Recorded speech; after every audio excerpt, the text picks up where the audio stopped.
अध्याय 391 महत्वाकांक्षी पार्षद। मो फैन ने नकल करते हुए तांग्युए के काले टोटेम सांप के सिर पर बैठने का तरीका अपनाया। अवैध रूप से पुनर्चक्रित खाना पकाने का तेल पिलाने के बाद काले टोटेम सांप के साथ हुई दोस्ताना बातचीत ने मो फैन के मन से उसका डर कम कर दिया था। सच कहूं तो अपने विशाल आकार के अलावा वह विशालकाय सांप दिल से काफी दयालु और सौम्य था। मो फैन ने ब्लैक टोटेम स्नेक के शरीर को करीब से देखा और पाया कि उसकी सड़ी हुई त्वचा उतरने लगी थी। यहां तक कि जो घाव काफी गहरे लग रहे थे वे भी गलने लगे थे। ये क्या हो रहा है? क्या घावों को भी निशान की तरह हटाया जा सकता है? मो फैन अचंभित रह गया। वह आधे घंटे तक ब्लैक टोटेम स्नेक के शरीर के किनारे किनारे टहलता रहा और उसने महसूस किया कि कई घावों की पपड़ी उतरने लगी थी। जब मो फैन ब्लैक टोटेम स्नेक के सिर पर लौटा तो उसने सांप के शरीर पर एक नजर डाली और अचानक पाया कि जानवर के शरीर पर कुछ फट रहा था, मानो वह एक क्लोन बना रहा हो। मो फैन, तुम क्या कर रहे हो? एक प्यारी सी छोटी लोली ने मो फैन पर चिल्लाते हुए कहा। मो फैन ने पीछे मुड़कर देखा तो उसे लिंगलिंग नजर आई। उसने उत्सुकता से पूछा, क्या तुम वांग शियाओजुन को उसके मिशन में मदद नहीं कर रही हो? तुम यहाँ क्यों हो? लिंगलिंग ने अपने हाथों में अपना छोटा सा लैपटॉप पकड़ रखा था। स्क्रीन पर टकटकी लगाए हुए उसने जवाब दिया, मैं यहाँ से भी उस पर नजर रख सकती हूँ। सांप 2 हिस्सों में बंट रहा है। मुझे काफी जिज्ञासा हो रही है, क्या बिजली के बल से ही वह 2 हिस्सों में बंट गया है? लिंगलिंग काफी साहसी थी। वह सीधे काले टोटेम सांप पर कूद पड़ी और अपने छोटे छोटे अंगों से ऊपर चढ़ने लगी, बिल्कुल एक प्यारे से बंदर की तरह। जब वह आखिरकार मो फैन के पास पहुंची तो उसने ऊपर से काले टोटेम सांप के शरीर पर एक नजर डाली और कहा, क्या मतलब है कि वह 2 हिस्सों में बंट रहा है? क्या तुम्हें उसकी त्वचा उतरती हुई नहीं दिख रही? मो फैन ने गौर से देखा और उसे एक बात समझ में आई। मुस्कुराते हुए उसने कहा, बड़ी नागिन आखिरकार इतनी परेशानियों के बाद अपनी केंचुली उतार रही है। अब आगे कोई दिक्कत नहीं होनी चाहिए। तांग्युए बहुत खुश होगी। हाँ, अगर वान शियाओजुन सुरक्षित वापस आ जाता है तो संकट भी हल हो जाएगा। लिंगलिंग ने लैपटॉप पर अपना काम जारी रखते हुए कहा। ऐसा ही हो। लिंगलिंग ने लैपटॉप को अपनी टांगों पर रखा और अचानक उलझन में पूछा, वो हिल क्यों नहीं रहा है? कौन नहीं हिल रहा है? वांग शियाओजुन, ऐसा लगता है कि वो अचानक रुक गया है। वो अभी भी जमीन पर है। आसपास कोई शक्तिशाली जानवर नहीं है। उसे अब पश्चिम किले की ओर उड़ना चाहिए। लिंगलिंग को संदेह हुआ, क्या वो किसी मुसीबत में फंस गया है? मो फैन ने चिंतित भाव से कहा। मो फा वांग शियाओजुन के साहस से काफी प्रभावित हुआ। किसी ऐसे व्यक्ति का मिलना बेहद दुर्लभ था जो जनहित के लिए अपनी जान जोखिम में डालने को तैयार हो, और वह मात्र 17 वर्ष का था। किले के पश्चिम में स्थित जंगल में वांग शियाओजुन ने खुद को बाज की पीठ पर सटा लिया और सतर्कता से आगे की ओर देखता रहा। उसके ऊपर आकाश सफेद जादुई बाजों के सफेद पंखों से भरा हुआ था। वे रात के आकाश में फैले एक विशाल जाल की तरह लग रहे थे। हर बार जब वह ऊपर देखता तो उसे सफेद जादुई बाजों के नुकीले पंजे और विशाल पंख दिखाई देते और उसकी खोपड़ी सुन्न हो जाती। श्वेत जादुई बाज अपने शत्रुओं पर लगातार आक्रमण कर रहे थे। वांग शियाओजुन ने न तो कभी युद्ध देखा था और न ही इतने सारे दानव प्राणियों को एक साथ। वो धूसर चील की आड़ में था और उसे डर था कि कहीं उसकी उपस्थिति उन भयानक दानव प्राणियों के सामने उजागर न हो जाए। विडंबना ये थी कि उसके रास्ते में रुकावट डालने वाला प्राणी व्हाइट मैजिक फाल्कन्स नहीं, बल्कि दाढ़ी वाला अधेड़ उम्र का आदमी था। वांग शियाओजुन, है ना? मैं पार्षद लुओ मियान हूँ। आपने बहुत अच्छा काम किया है। अब रेड फाल्कन हर्ब्स मुझे सौंप दीजिए। मैं उन्हें तुरंत क्वारंटाइन जोन में ले जाकर लोगों की जान बचाऊंगा। वांग शियाओजुन अपने सामने खड़े बिन बुलाए मेहमान को घूर रहा था। वो अच्छी तरह जानता था कि वो होंगजो का एक प्रसिद्ध सार्वजनिक व्यक्ति पार्षद लुओ मियान था। हालांकि वांग शियाओजुन को उस पर भरोसा नहीं था। उसने मो फैन और लिंगलिंग से सच्चाई जान ली थी। वह जानता था कि पार्षद ही इस महामारी का कारण था। उन्हें इस बात का कोई अंदाजा नहीं था कि पार्षद यहाँ क्यों होंगे, लेकिन वे अत्यंत महत्वपूर्ण रेड फाल्कन हर्ब्स को उनके जैसे किसी व्यक्ति के हवाले करने का जोखिम नहीं उठा सकते थे। मैं इन्हें स्वयं जनरल के पास ले जाऊंगा। यदि पार्षद लुओ मियान को रेड फाल्कन हर्ब्स की तत्काल आवश्यकता है तो कृपया मुझे वहां तक पहुंचा दें। पार्षद लुओ मियान मुस्कुराए। उन्होंने वांग शियाओजुन की ओर देखा और कहा, तुम मुझसे, एक पार्षद से, तुम्हारे जैसे लड़के को एस्कॉर्ट करने के लिए कह रहे हो, जिसके पास तो सैन्य पद भी नहीं है?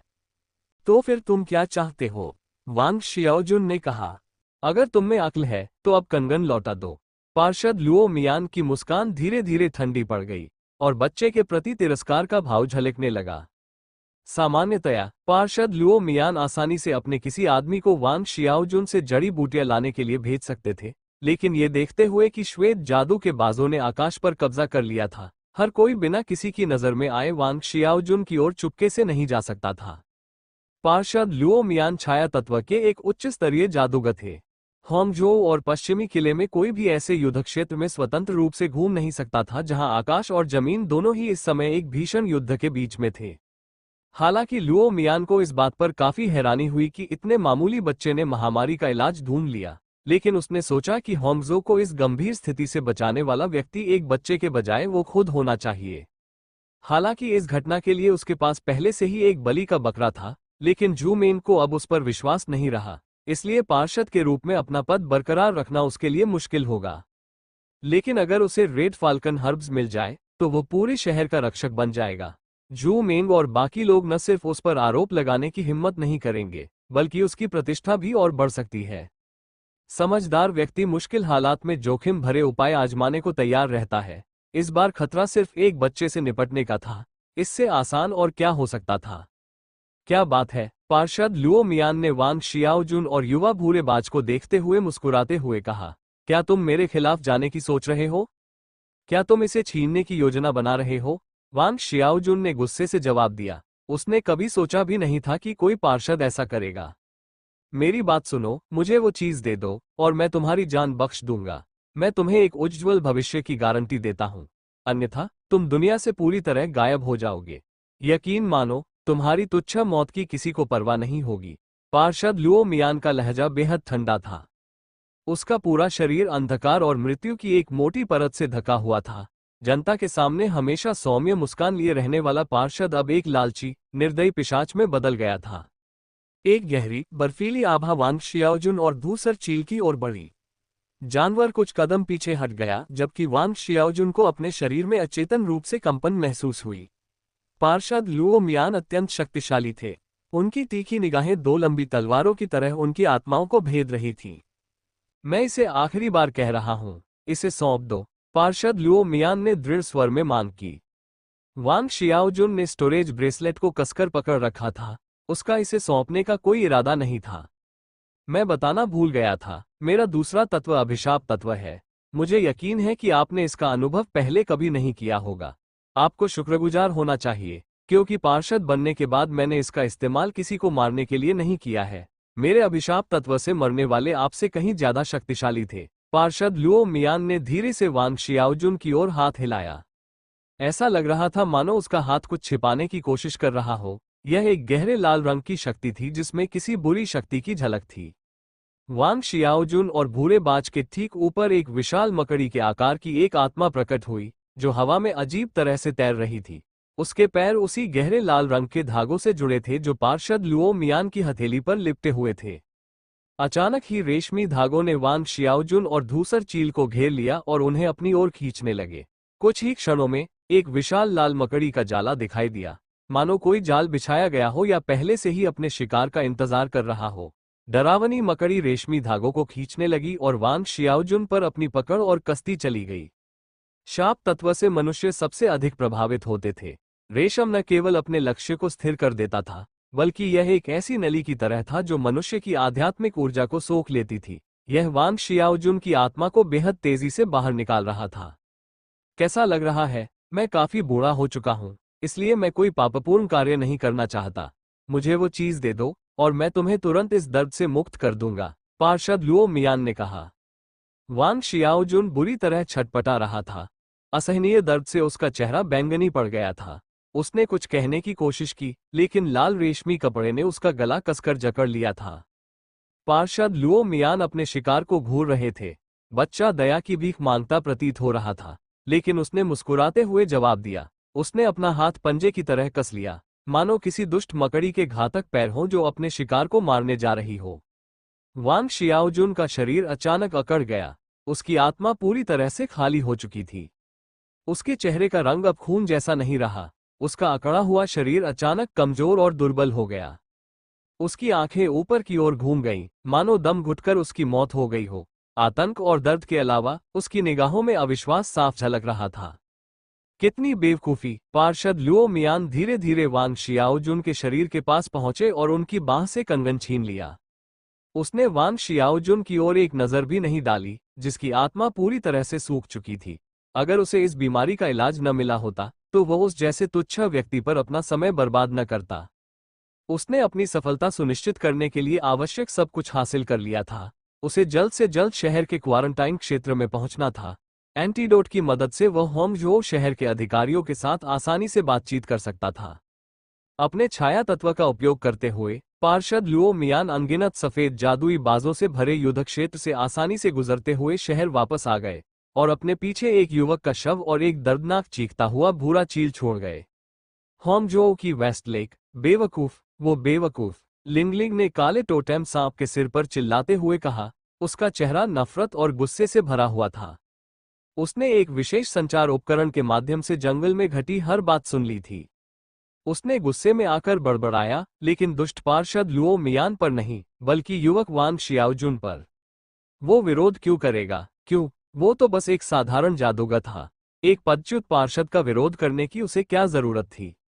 उसने सामान क्यों नहीं लौटाया? कम से कम वो जिंदा तो होता। गाली देते समय लिंगलिंग की आंखें पहले से ही लाल हो चुकी थीं।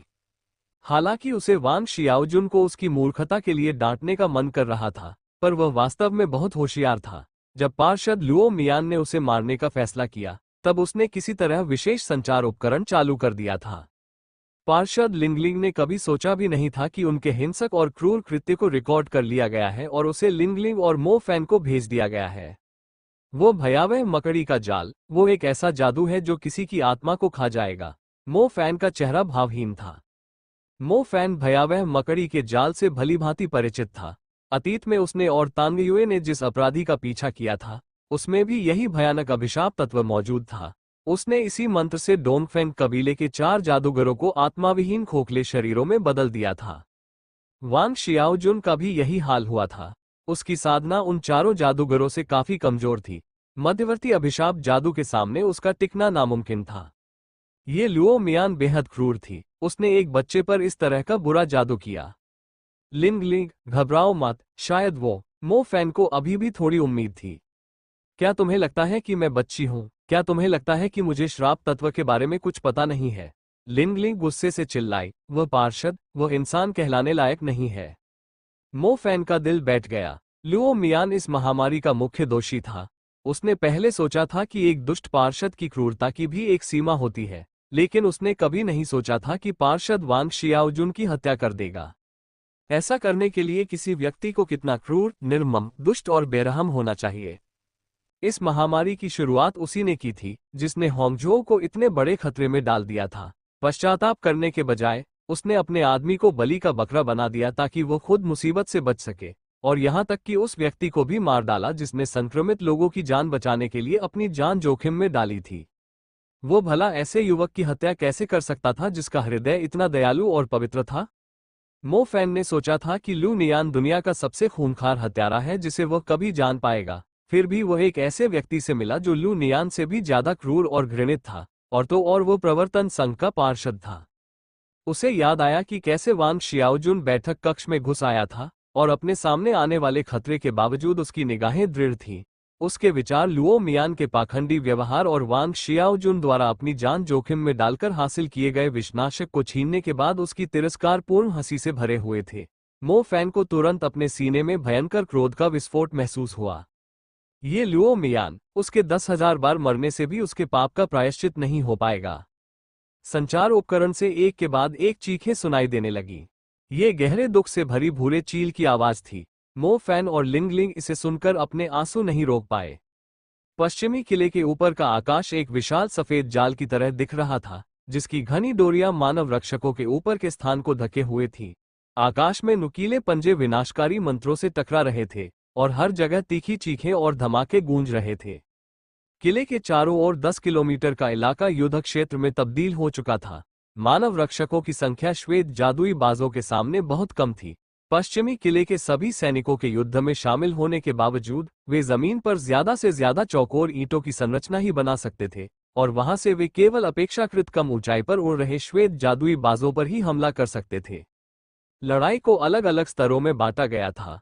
जमीनी स्तर पर बुनियादी और मध्यवर्ती जादूगर सफेद जादू वाले बाजों की सेना का ध्यान भटकाने की पूरी कोशिश कर रहे थे, ताकि पक्षी खुद पहल करके उन पर हमला कर दे। इस रणनीति से वे काफी संख्या में सफेद जादू वाले बाजों को मारने में कामयाब रहे थे। किले के ऊपर का क्षेत्र युद्ध का मुख्य मैदान था, जहां उड़ने में सक्षम उन्नत जादूगर श्वेत जादू के बाजों की सेना से लड़ रहे थे। प्रत्येक उन्नत मंत्र अपनी विनाशकारी शक्ति से सैकड़ों सेवक श्रेणी के दानव प्राणियों को पल भर में नष्ट करने में सक्षम था। यद्यपि उन्नत जादूगरों की संख्या दुश्मन की तुलना में काफी कम थी, फिर भी उनके हारने का कोई आसार नहीं था। बादलों के बीच के ऊपरी स्तर की बात करें तो वहीं पर मनुष्यों के असली विशेषज्ञ 4 पंजों वाले जादुई ईगलों से लड़ रहे थे। चाहे वो कमांडर स्तर के 4 पंजों वाले जादुई बाज हों, या मानव पक्ष से शाही रक्षक, कमांडर या जादू न्यायालय के न्यायाधीश हों, प्रत्येक मृत्यु युद्ध की दिशा पर बहुत बड़ा प्रभाव डालेगी। कुल मिलाकर लगभग 10 4 पंजों वाले जादुई बाज थे। उनका आकार आसपास के बादलों के बराबर था। उनके चारों पंजे इतने शक्तिशाली थे कि वे पूरे पहाड़ को चकनाचूर कर सकते थे। इनमें से कोई एक भी छोटे शहर के लिए बड़ा खतरा पैदा करने के लिए काफी था। 10 की तो बात ही छोड़िए।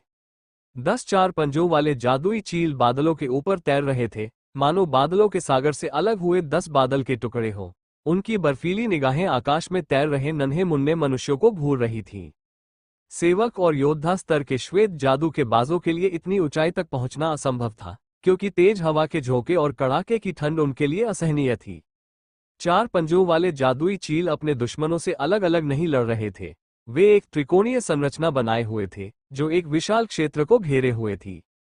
उससे भी अधिक ऊंचाई पर, संरचना के ठीक केंद्र में, चांदी के रंग के पंखों वाला एक विशालकाय बाज कमांडर स्तर के दानव जानवरों के बीच मंडरा रहा था। इस विशालकाय बाज के पंख बाकी सफेद जादुई बाजों से बिल्कुल अलग थे। इसके चांदी जैसे चमकदार पंख इसकी भव्यता को बखूबी दर्शाते थे। पंखों की सतह पर पड़ने वाली झिलमिलाहट इस बात का स्पष्ट संकेत थी कि ये पंख स्टील की धार से भी तेज थे। उस विशालकाय बाज का सिर एक कमरे जितना बड़ा था।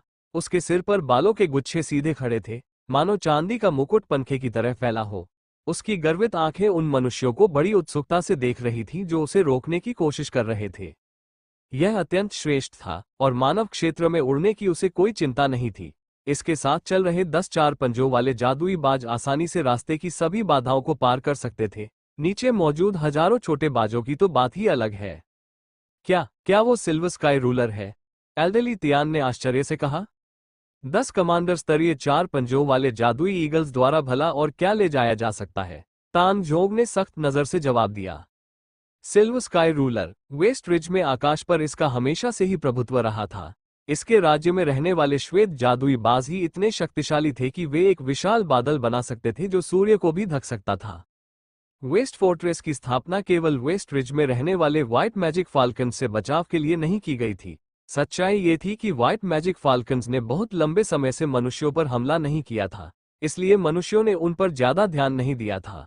उन्हें इस बात का जरा भी अंदाजा नहीं था कि वे इतने भयानक रूप में विकसित हो चुके हैं, या ये कि सबसे शक्तिशाली सिल्वर स्काई रूलर के साथ उसके अंगरक्षकों के रूप में कमांडर स्तर के 10 दानव भी हैं। कमांडर स्तर का दानव इतना शक्तिशाली था कि मनुष्य उसे बॉस मानते थे। सिल्वर स्काई रूलर आखिर कितना शक्तिशाली था कि वह उन्हें स्वतंत्र रूप से आदेश दे सकता था। सिल्वर स्काई रूलर पर ध्यान केंद्रित करने से पहले हमें 10 अंगरक्षकों से निपटना होगा। पार्षद झूमेन की आवाज जादूगरों के कानों में पड़ी। मुझे डर है कि सिल्वर स्काई रूलर को रोकने के लिए हमारे पास ज्यादा ऊर्जा नहीं बचेगी। सच कहूं तो हम सब मिलकर भी उसकी बढ़त को ज्यादा से ज्यादा कुछ देर के लिए ही रोक पाएंगे, जनरल यूनफैंग ने कहा। हमारे पास कोई चारा नहीं बचा है, चलो इनमें से कुछ को मार डालते हैं, वरना वे समझ बैठेंगे कि वे अपनी मर्जी से आ जा सकते हैं।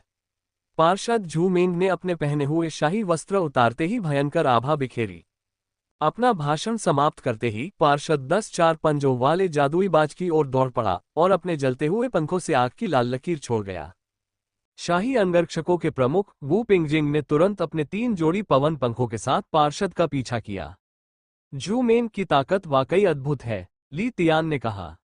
राजरक्षक बल आमतौर पर प्रवर्तन संघ के लोगों से अधिक शक्तिशाली थे। राजरक्षक बल के प्रमुख के रूप में वू पिंगजिंग को पहले से ही सबसे शक्तिशाली जादूगरों में से एक माना जाता था। फिर भी उन्हें पार्षद जू मेंग से मुकाबला करने में कठिनाई हो रही थी। यहाँ तक कि उनके तत्वों की आभा भी पार्षद जू मेंग की तुलना में थोड़ी कमजोर थी, जो काफी अविश्वसनीय था। चलो पहले अंगरक्षकों को निशाना बनाते हैं, सिल्वर स्काई रूलर से हम बाद में निपटेंगे, तान जोंग ने कहा और तुरंत युद्ध में शामिल हो गया। विशेषज्ञों के बीच युद्ध आकाश में बहुत ऊंचाई पर हो रहा था। वहीं जमीन के नजदीक अंतरिक्ष में सेवक श्रेणी के श्वेत जादूगर बाजों और मानव जादूगरों की सेनाओं के बीच खून खराबा चल रहा था। अस्त व्यस्त युद्ध क्षेत्र से कुछ दूरी पर एक नीला जंगल था। वहां पेड़ों के बीच बाकी सफेद दानवों से थोड़ा अलग एक धूसर चील विशाल क्षेत्र के ऊपर आकाश में मंडरा रही थी। वो भयंकर चीखें मार रही थी। उसकी चीखें बांसुरी की ध्वनि जैसी थी, जो दूर तक सुनाई दे सकती थी। हालांकि आवाज काफी तीखी थी, जिसमें उदासी की झलक थी। ये स्पष्ट था कि धूसर चील एक संकर नस्ल थी। इसे व्हाइट मैजिक फाल्कन से आसानी से अलग पहचाना जा सकता था। इसी बीच सफेद जादुई बाजों का एक झुंड भी पास ही चक्कर लगा रहा था। ऐसा लग रहा था मानो उन्हें कोई स्वादिष्ट भोजन मिल गया हो। उनकी निगाहें जमीन पर टिकी हुई थीं। जंगल में वही तीखी चीख गूंजी, लेकिन सफेद जादुई बाजों ने उसे पूरी तरह से अनसुना कर दिया। उनमें से एक, जो बेहद भूखा था, ने अपने पंख समेटे और जमीन पर पड़े एक युवक के शव की ओर झपटा। भूरे चील ने गुस्से में दहाड़ मारी। उसने अपने शरीर का इस्तेमाल करते हुए आसमान से नीचे आ रहे सफेद जादुई बाज पर जोरदार प्रहार किया। बाज जमीन पर गिरा और गिरे हुए पत्तों पर घिसटता हुआ दूर तक चला गया। जब बाकी बचे व्हाइट मैजिक फाल्कन्स ने उस संकर नस्ल के जीव को एक इंसान की रक्षा करते देखा तो वे चीखने लगे। धूसर चील ने खुद को संभाला और धीरे धीरे उस बेसुध युवक के सामने उतरी। उसने अपने अविकसित धूसर पंखों को फैलाकर उस युवक की रक्षा की। उसने अपना सिर उठाया और गुस्से और दृढ़ निश्चय के साथ व्हाइट मैजिक फाल्कन्स को घूरने लगा। उसकी निगाहें काफी हद तक उसके युवा स्वामी की निगाहों से मिलती जुलती थीं। लेंग किंग धीरे धीरे सैनिकों के बनकरों के बीच एक खाली कमरे में दाखिल हुई। अधिकांश बैटलमेज युद्ध में शामिल हो चुके थे, इसलिए शिविर में ज्यादा लोग नहीं बचे थे। लेंग किंग वांग शियाओजुन के कमरे की ओर चल पड़ी। यह एक छोटा सा भंडारगृह था, लेकिन बहुत साफ सुथरा था। बस कुछ भूरे पंख इधर उधर बिखरे पड़े थे। कैप्टन, वांग शियाओजुन के पास कोई सैन्य पद नहीं था, इसलिए हम उसके लिए कोई उचित बनकर नहीं बना सके। उसका भाई एक स्वर्गीय ईगल बैटलमेज था। उसके लापता होने के बाद मैंने उसकी देखभाल के लिए उसे यहाँ रहने का इंतजाम किया। मैंने उसे बीस्ट मास्टर्स का शिष्य नियुक्त किया। क्या उस बच्चे ने कोई परेशानी खड़ी की? झाइयों से भरे चेहरे वाले जूली ने सावधानी से पूछा। लेन किंग ऊंची एड़ी के जूते पहनकर कमरे में दाखिल हुई और मेज पर रखा एक तस्वीर का फ्रेम उठा लिया। तस्वीर में एक युवा बैटलमेज 12 या 13 वर्ष के वांग शियाओजुन के सिर पर अपना हाथ दबा रहा था। युवक के चेहरे पर एक प्यारी सी मुस्कान थी, जबकि वांग शियाओजुन काफी अनिच्छुक लग रहा था। संभवतः वह मानता था कि सिर को ज्यादा दबाने से उसकी लंबाई नहीं बढ़ पाएगी। उनके पीछे बर्फ से ढका सफेद रंग का एक दिव्य चील खड़ा था। वह विशाल, भव्य और गौरवशाली मुद्रा में था। इसी बीच वांग शियाओजुन ने एक भूरे रंग के अंडे को बड़ी सावधानी से अपने हाथों में पकड़ रखा था। जिस तरह से वह उसे संभाल रहा था, उससे साफ पता चल रहा था कि उसे वो अंडा बेहद पसंद था। उस बच्चे ने उस मिश्रित नस्ल के स्वर्गीय चील को बहुत प्यार से रखा और आज तक उसकी देखभाल करता रहा। आखिर यह वही चीज थी जो उसके भाई ने लापता होने से पहले उसे उपहार में दी थी। आमतौर पर हम यहाँ किसी भूरे रंग के स्वर्गीय चील को रखने की अनुमति नहीं देते, लेकिन चूंकि उसने अपने इकलौते परिवार के सदस्य को खो दिया था, इसलिए हमने उसे रहने दिया। आखिर वह अभी छोटा ही है। वह हमेशा कहता था कि एक दिन वो सबसे शक्तिशाली स्वर्गीय चील युद्ध जादूगर बनेगा। मुझे पता था कि उसने एक सैन्य आदेश का उल्लंघन किया था, लेकिन यह इतना गंभीर नहीं था कि आपको, जादू न्यायालय के उप प्रमुख को, यहाँ बुलाया जाए। यदि आप उसे दंडित करने की सोच रहे हैं, तो कृपया उस पर नरमी बरतें, क्योंकि वह अभी छोटा है। बीस्ट मास्टर जूली को कुछ भी समझ नहीं आ रहा था कि क्या हुआ है। उसने विनम्रतापूर्वक विनती की। दरअसल जूली और वांग शियाओजुन के भाई के बीच अच्छे संबंध नहीं थे। हालांकि वह वांग शियाओजुन के प्रति हमेशा बेहद सख्त और अधीर रहता था, लेकिन असल में उसे उस बच्चे पर दया आती थी। वह नहीं चाहता था कि उसे स्कूल से निकाल दिया जाए, क्योंकि 18 साल का होते ही वो आधिकारिक बैटलमेज बन जाएगा। उसका सामान पैक करके मुझे सौंप दो। इसके अलावा अपने कमांडर मिन कुओ से कहो कि उसे बैटलमेज के रूप में सम्मानित करें। वह समझ जाएगा। लेन किंग ने तस्वीर का फ्रेम वापस डेस्क पर रखते हुए झाइयों वाले बीस्ट मास्टर से कहा। हे स्वर्गिक ईगल बैटलमेज, क्या आपने कहा कि आप उसे सैन्य पदवी दे रहे हैं? जूली ने हैरानी से लेन किंग की ओर देखा। हालांकि जूली को जल्द ही कुछ एहसास हुआ। उसका चेहरा पीला पड़ गया और अविश्वास से उसकी आवाज सख्त हो गई। तुमने क्या कहा? स्मरणोत्सव, उपाधि प्रदान करना और स्मृति समारोह आयोजित करना दो अलग अलग बातें थीं। उपाधि प्रदान करना वो समय था जब व्यक्ति को उपाधि दी जाती थी, जबकि स्मरणोत्सव वो समय था जब व्यक्ति स्वयं उपाधि स्वीकार करने में असमर्थ हो जाता था, क्योंकि उसकी मृत्यु हो चुकी थी। जूली सेना में उच्च पद पर नहीं था। उसे बैठक कक्ष में हुई घटना का कोई अंदाजा नहीं था। जब लेन किंग जैसा कोई व्यक्ति प्रकट हुआ, तो उसने सोचा कि उस लड़के ने ही बड़ी मुसीबत खड़ी कर दी है। मुझे खेद है, हम उसकी रक्षा नहीं कर पाए, लेन किंग ने पछतावे भरे स्वर में जूली से कहा। जूली वहां भावहीन चेहरे के साथ खड़ी थी। वो इस सच्चाई को स्वीकार नहीं कर सका। बस 1 साल और वो आधिकारिक बैटलमेज बन जाता। उस बच्चे की आधिकारिक सैनिक बनने की इच्छा को उससे बेहतर कोई नहीं समझ सकता था। जूली को स्पष्ट रूप से पता था कि वह अपने भाई के नक्शे कदम पर चलकर एक स्वर्गीय ईगल बैटलमेज बनना चाहता है। यहां तक कि जब उसके द्वारा पाले गए स्वर्गीय ईगल के पंख भूरे हो गए थे, तब भी उसका दृढ़ संकल्प कभी नहीं डिगा था। जूली को घुटन महसूस हो रही थी। वो जानना चाहता था कि आखिर हुआ क्या था। जूली, बीस्टमास्टर जूली, बीस्टमास्टर जूली, अचानक बनकर के बाहर से एक चीख सुनाई दी। यह आवाज काफी देर तक गूंजती रही, जब तक कि जूली ने खुद को संभाला नहीं। मैं यहां हूं, जूली ने धीमी आवाज में जवाब दिया। एक लाल रंग का दिव्य चील तुम्हारी चौकी की ओर उड़ रहा है। किसी ने उसे पहचान लिया है। यह वही चील है जिसकी तुम रखवाली कर रहे थे। हमें समझ नहीं आ रहा कि इसे मौके पर ही मार दे या नहीं। जल्दी आकर देख लो, उस आदमी ने चिल्लाकर कहा। जूली असमंजस में था। उसे याद नहीं आ रहा था कि उसने कभी लाल रंग का दिव्य बाज पाला था।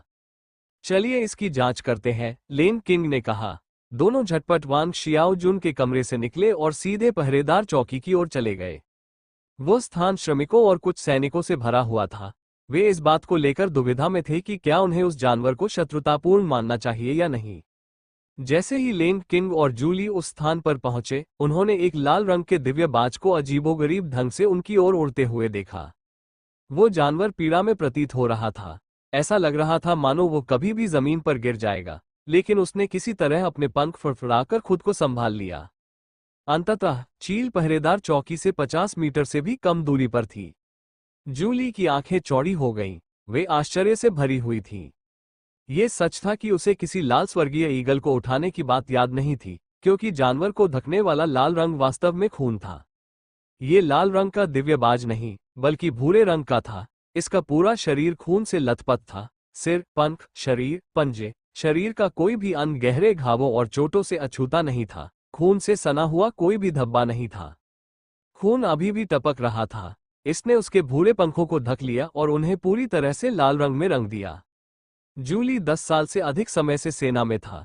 उसने बहुत सी मौतें देखी थी, इसलिए उसके आंसू बहुत पहले सूख चुके थे। हालांकि जब उसने भूरे रंग के चील को प्लेटफॉर्म पर लड़खड़ाते हुए उतरते देखा, जब उसने उसकी पीठ पर एक बेजान युवक को पड़ा हुआ देखा, तो उसकी आंखों से आंसू बहने लगे। लेन किंग भी स्तब्ध रह गई। वो धूसर चील, वह वांग शियाओजुन को वापस लाने में कामयाब हो गई थी। दूरी के बावजूद ये युद्ध क्षेत्र के रक्तपात के बीच से रास्ता बनाते हुए अपने युवा स्वामी को सुरक्षित वापस लाने में कामयाब रहा। उसका ताज़ा खून पहले ही सूख चुका था। भूरे पंखों को पूरी तरह से लाल रंग में रंगा गया था।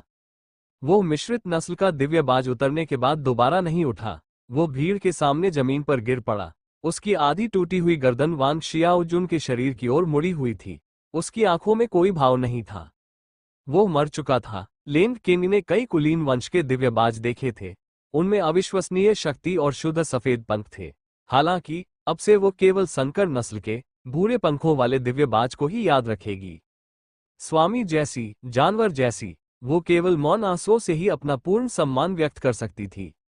वेस्ट लेक, सू कॉजवे, हवा का झोंका गुजरा। ऐसा लगा जैसे कोई रो रहा हो। मो फैन और लिंगलिंग ने पूरी प्रक्रिया को सुना था, जिसमें उस धूसर चील की चीखें भी शामिल थीं जो वांग शियाओजुन की रक्षा करने की बेताब कोशिश करते समय निकली थी। अंततः धूसर चील उस बच्चे को वापस पश्चिमी किले तक ले जाने में कामयाब रही, लेकिन उनके दिल अभी भी शांत नहीं हुए थे। मो फैन और लिंगलिंग की देखरेख में काला टोटेम सांप पूरी तरह जागृत हो गया था। वांग शियाओजुन की मृत्यु के बाद दोनों गहरे शोक में डूबे हुए थे। और इस दौरान विशालकाय सांप के शरीर पर मौजूद घाव पूरी तरह से गायब हो गए थे। उनकी जगह चमकती हुई काली पपड़ियों की एक नई परत आ गई थी। उसकी त्वचा एकदम नई लग रही थी। घावों से भरी पुरानी त्वचा पास ही पानी में भीगी पड़ी थी। हालांकि काला टोटेम सांप पहले से काफी छोटा था, लेकिन त्वचा बदलने के बाद वह थका हुआ और कमजोर नहीं लग रहा था। जैसे ही निर्मोचन की प्रक्रिया समाप्त हो रही थी, उसने मो फैन और लिंगलिंग के साथ साथ घटनाओं की पूरी श्रृंखला भी सुनी। उसने एक चीख निकाली, मानो वो उन दो इंसानों को जगाने की कोशिश कर रहा हो जो शोक में डूबे हुए थे। मो फैन ने अपने विचारों को समेटा और महसूस किया कि काले टोटेम सांप का रूप बदल गया है। उसकी चमकती काली खालें एक प्राचीन टोटेम जानवर के दबदबे को उजागर कर रही थी। उसका विशाल शरीर उसके प्रभुत्वशाली रुतबे को दर्शाता था। काले टोटेम वाले सांप ने गहरी फुफकार के साथ अपनी जीभ बाहर निकाली। उसकी आंखें पश्चिम दिशा में आकाश की ओर टकटकी लगाए हुए थी, मानो उसे उस दिशा में अपने शत्रुओं का आभास हो रहा हो। जी हाँ, ब्लैक टोटेम स्नेक को पार्षद लुओ मियान ने फंसाया था। वह लगभग महामारी का बलि का बकरा बनने ही वाला था। क्या तुम अपना बदला लेना चाहते हो? मो फैन ने काले टोटेम सांप के क्रोध को भांपते हुए पूछा। काला टोटेम सर्प मानव भाषा समझ सकता था। वो धीरे धीरे झील से ऊपर उठा, इतनी ऊंचाई तक कि वो पूरी झील को नीचे से देख सके। काले टोटेम वाले सांप ने अपना मुंह खोला और एक प्रचंड चीख निकाली, जो किसी गंभीर परिस्थिति से बच निकले सच्चे शासक की चीख जैसी थी। वो अपने दुश्मनों को, जिन्होंने उसे मारने की कोशिश की थी, ये संदेश दे रहा था कि उनका बुरा सपना अभी शुरू हुआ है। काले टोटेम वाले सांप ने एक दबदबा बनाने वाली आभा बिखेरी। उसकी दहाड़ के बाद झील में शक्तिशाली लहरें तट की ओर बढ़ने लगीं। क्या तुमने निर्मोचन पूरा कर लिया है? मो फैन ने काले टोटेम सांप के सिर के ऊपर आश्चर्य भरे स्वर में पूछा। इससे पहले मो फैन सांपों के सरदार से थोड़ा डरा हुआ था। हालांकि जब उसने सांप से भी वैसा ही क्रोध महसूस किया, तो उसे विश्वास हो गया कि दोनों का लक्ष्य एक ही है। पार्षद लुओ मियान बेहद शक्तिशाली थे और शहर की आखिरी उम्मीद उन्हीं के हाथों में थी। अगर वे रेड फाल्कन हर्ब्स के साथ क्वारंटाइन जोन तक पहुंचने में कामयाब हो जाते, तो उनका रुतबा आसमान छू जाता और वांग शियाओजुन और ग्रे ईगल के लिए न्याय दिलाना और भी मुश्किल हो जाता। मो फैन और लिंगलिंग को ऐसा लग रहा था कि वे अभी पार्षद लुओ मियान का विच्छेदन कर दें, और ब्लैक टोटेम स्नेक ने किसी तरह बिल्कुल सही समय पर अपनी केचुली उतार दी। क्या तुम ये कहना चाह रहे हो कि तुम मेरी बात सुनोगे? मो फैन को अपनी आत्मा में मौजूद काले टोटेम सांप की एक अनोखी आवाज सुनाई दी। उसने आंखें चौड़ी करके अपनी उंगली अपनी ओर उठाई। काले टोटेम वाले सांप ने दृढ़ता से जवाब दिया।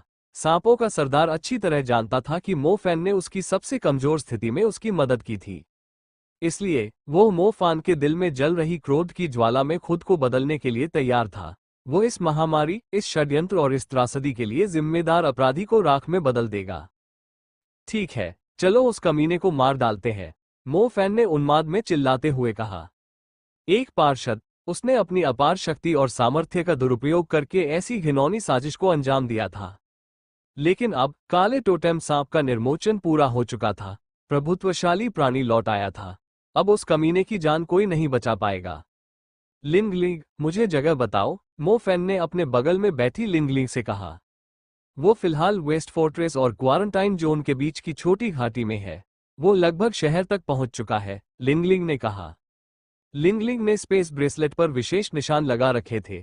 वो आसानी से पता लगा सकती थी कि पार्षद लुओ मियान कहाँ है।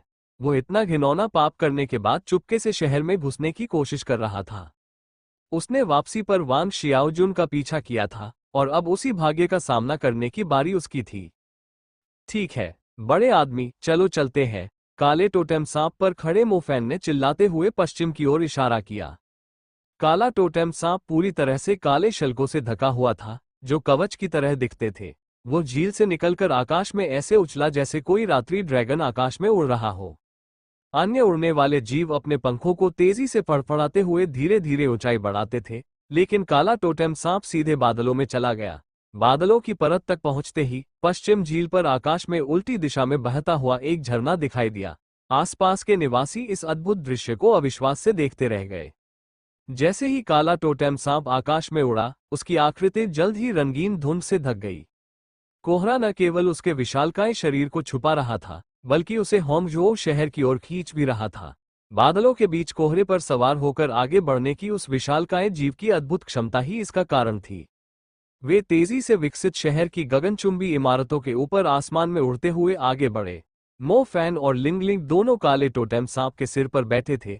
उनके दिल की धड़कनें तेज हो रही थी, क्योंकि उन्होंने पहले कभी इस तरह की उड़ान का अनुभव नहीं किया था। एक शक्तिशाली योद्धा की गति अविश्वसनीय रूप से तेज थी। वे धीरे धीरे उस खूबसूरत शहर को पीछे छोड़ते गए और धीरे धीरे रात का दृश्य छाने लगा। आगे बढ़ते हुए धुंधले आकाश में कई सफेद आकृतियां दिखाई दे रही थीं। ये श्वेत जादुई बाजों की सेना थी। एक लंबी लड़ाई के बाद व्हाइट मैजिक फाल्कन्स की सेना आखिरकार सुरक्षित क्षेत्र की सीमा को तोड़कर मानव क्षेत्र में घुसपैठ करने के कगार पर थी। वे शहर के बहुत करीब थे। ब्लैक टोटेम स्नैक ने व्हाइट मैजिक फाल्कन्स को पूरी तरह से अनदेखा कर दिया। उसकी ठंडी निगाहें घाटी की ओर टिकी हुई थीं। मो फैन की तरह वह भी पार्षद लुओ मियान को खोज रहा था। वो हमारे ठीक नीचे है, लेकिन ऐसा लगता है कि वो कुछ लोगों से मिल रहा है। काफी लोगों से, लिंगलिंग ने अपने छोटे से लैपटॉप से जानकारी देखते ही झट से कहा। उनकी संख्या हमसे अधिक है, हमें चाहिए। मो फैन के अपनी बात पूरी करने से पहले ही ब्लैक टोटेम स्नैक ने धुंध को हटा लिया और कुंडली मारकर सीधे विशाल भूमि पर गोता लगा लिया। संख्या में कम, वो एक टोटेम जानवर था, एक शासक स्तर का काला सर्प जो आकाश को छू सकता था। ब्लैक टोटेम स्नैक पूरी दुनिया में कुछ ही चीजों को अपना योग्य प्रतिद्वंद्वी मानता था, एक मामूली नगर पार्षद को तो वह बिल्कुल भी नहीं। नीचे घाटी में एक काली परछाई फुर्ती से मैदान में इधर उधर भाग रही थी। यह कोई और नहीं बल्कि पार्षद लुओ मियान थे, जिन्होंने वांग शियाओजुन को रोका था। वे छाया तत्व में काफी निपुण थे। हर बार जब वे चलते तो एक ही बार में कई परछाइयों को पार कर सकते थे। पार्षद लुओ मियान, हम आपका लंबे समय से इंतजार कर रहे थे। झाड़ियों के बीच एक खुरदरा दिखने वाला आदमी खड़ा था। उसके पीछे कुछ लोग थे जो अन्य पार्षदों के अधीनस्थ थे। उनके व्यक्तित्व से आभास होता था कि वे सभी उन्नत जादूगर थे। पार्षद लुओ मियान धीरे धीरे अंधेरे से बाहर निकले। उनकी दाढ़ी और मुस्कुराहट ने उन्हें एक दोस्ताना रूप दिया। हालांकि किसी को भी इस बात का अंदाजा नहीं था कि उन्होंने अभी अभी एक ऐसे नौजवान की बेरहमी से हत्या कर दी थी जो होंगजो शहर का हीरो बनने के कगार पर था। मेरे पास सब कुछ है, आपको निश्चिंत होना चाहिए। जब तक आप मेरे साथ हैं, आप असीम धन और असाधारण शक्ति का आनंद लेंगे, पार्षद लुओ मियान ने मुस्कुराते हुए कहा। खुरदुरे से दिखने वाले उस आदमी और बाकी उन्नत जादूगरों ने भी मुस्कुरा दिया। उनमें से एक ने कहा, हमें आपको संगरोध क्षेत्र तक ले जाने की अनुमति दें। एस्कॉर्ट। पार्षद लुओ मियान मुस्कुराए। ऐसा लग रहा था मानो वही बात दोहराने वाला व्यक्ति अब एक आत्माहीन खोखला शरीर बन गया हो। उस खुरदुरे से दिखने वाले व्यक्ति ने कहा, झांग हेंग, मैं आपको विश्वास दिला सकता हूं कि पार्षद लुओ मियान के अंगरक्षक बनने के योग्य बहुत कम लोग हैं। उन्होंने एक बार प्रवर्तन संघ के जादूगरों में कमांडर स्तर के दानव प्राणियों की सबसे अधिक संख्या को मारा था। उनका रिकॉर्ड जादू न्यायालय के सर्वोच्च हॉल में एक शिलाखंड पर अंकित है। आज तक समान साधना स्तर वाला कोई भी व्यक्ति उनके रिकॉर्ड को तोड़ने में सफल नहीं हुआ है। ठीक है, कहानियां सुनाने का समय बाद में मिलेगा। यह मत भूलिए कि होंगजो शहर अभी भी खतरे में है। अब समय आ गया है कि मैं, पार्षद लुओ मियान, इस शहर का रक्षक बनूं। एक बार यह हो जाए तो और भी लोग मुझे अपना समर्थन देने को तैयार होंगे। तब तक कोई भी मेरी कुर्सी को चुनौती नहीं दे सकता। मैं जल्द ही अध्यक्ष बन जाऊंगा। हा हा हा, लुओ मियान जोर से हंस पड़ा। भीड़ ने उसकी प्रशंसा में चापलूसी भरे शब्दों की बौछार कर दी। भीड़ से घिरे पार्षद लुओ मियान क्वारंटाइन क्षेत्र के लिए रवाना होने ही वाले थे कि उन्होंने कुछ ही कदम बढ़ाए थे कि आसमान से बैंगनी काले रंग की हवा से बना एक भयंकर बवंडर आ गिरा। यह जमीन में गहराई तक घुस गया और घास को छोटे छोटे टुकड़ों में फाड़ दिया। देखते ही देखते यह एक विशाल तूफान में बदल गया और पूरी घाटी को अपनी चपेट में ले लिया। बवंडर के भीतर मौजूद घना कोहरा धीरे धीरे आसपास के इलाकों में फैल गया और कोहरे की एक दीवार में तब्दील हो गया जिसने समूह का रास्ता रोक दिया। कोहरे के भीतर एक धुंधली टिमटिमाती काली आकृति धीरे धीरे प्रकट हुई। ये पहाड़ की रीढ़ की हड्डी जितनी विशाल थी। उसका शरीर बेहद लंबा था, इतना लंबा कि कोहरे के भीतर खुद से लिपट गया। ऐसा लग रहा था मानो कोहरे में पहाड़ जितने बड़े अनगिनत विशालकाय अजगर रेंग रहे हों। हालांकि जैसे ही कोहरा छटा, सबको पता चला कि यह तो सिर्फ एक ही विशालकाय सांप था जो बादलों को छू रहा था। आकाश में स्थित सर्प सीधा खड़ा था। उसने धीरे धीरे अपना सिर नीचे किया, मानो कोई सम्राट धरती पर पड़े पापी मनुष्यों को घूर रहा हो।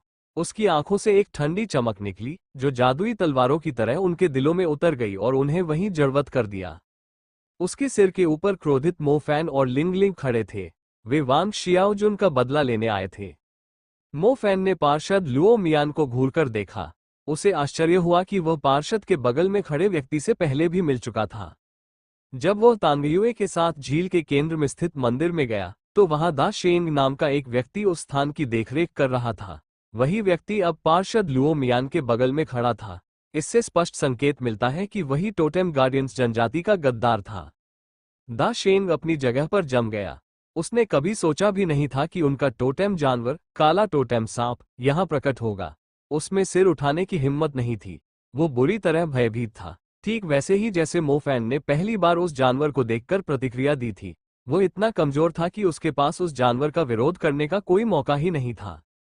दूसरी ओर पार्षद लुओ मियान एक महाजादूगर थे। वे डटे रहे।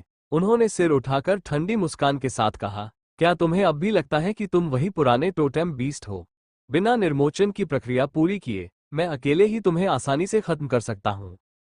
काले टोटेम वाले सांप ने अचानक अपना मुंह खोला और काले धुएं का एक गुबार थूका। ये जमीन से टकराया और एक शक्तिशाली काली लहर पैदा कर दी। ऊर्जा की लहर ने धरती को चकनाचूर कर दिया। आसपास का पूरा इलाका जोर से कांप उठा। लुओ मियान का साथ देने वाले कई लोग हवा में उड़ गए। वे सभी उन्नत जादूगर थे और उन्होंने तुरंत प्रतिक्रिया करते हुए रक्षात्मक मंत्रों का जाप किया या रक्षात्मक उपकरणों से अपनी रक्षा की। हालांकि काले टोटेम सर्प की अपार शक्ति के सामने उनके सारे प्रयास व्यर्थ साबित हुए। उनकी रक्षा पंक्ति जमीन की तरह चूर चूर हो गई। वे घास के डंठलों की तरह हवा में तैरने लगे, जैसे बल ने उन्हें चीर डाला हो। कम साधना क्षमता वाला एक व्यक्ति 50 मीटर की ऊंचाई पर पहुंचते ही अचानक टुकड़े टुकड़े हो गया। उसके हाथ, सिर और पैर अलग हो गए। घावों से ताजा खून बह निकला और रात के आकाश में बिखर गया। बाकी बचे हुए लोग भी ज्यादा देर तक जीवित नहीं रह सके। वे सब नरक में जा गिरे। उनके अंग तो काट दिए गए थे, लेकिन कुछ के टुकड़े टुकड़े होकर आसमान में बिखर गए थे। 4 जादूगरों की पल भर में ही मौत हो गई। वे काले टोटेम सांप की एक साधारण सी सांस के सामने पूरी तरह से असहाय थे और सभी की भयानक मौत हुई। केवल एक ही व्यक्ति जीवित बचा था। वह था दा शेंग नामक गद्दार। वो टोटेम जनजाति का सदस्य था, इसलिए वो टोटेम राक्षस की शक्ति से भलीभांति परिचित था। उसने शुरुआत में ही अपनी रक्षा के लिए अपनी सारी ऊर्जा लगा दी, जिससे वो मृत्यु को चकमा देने में सफल रहा। हालांकि उसका शरीर खून से लथपथ था। आकाश से गिरते समय वह लगभग अधमरा हो चुका था। मो फैन को विश्वास नहीं हो रहा था कि उसने ब्लैक टोटेम स्नैक के सिर के ऊपर से क्या देखा था। उनमें से प्रत्येक एक उन्नत जादूगर था, फिर भी काले टोटेम सांप ने एक ही हमले में उन सभी को मार डाला। आखिर वो टोटेम जानवर कितना शक्तिशाली था?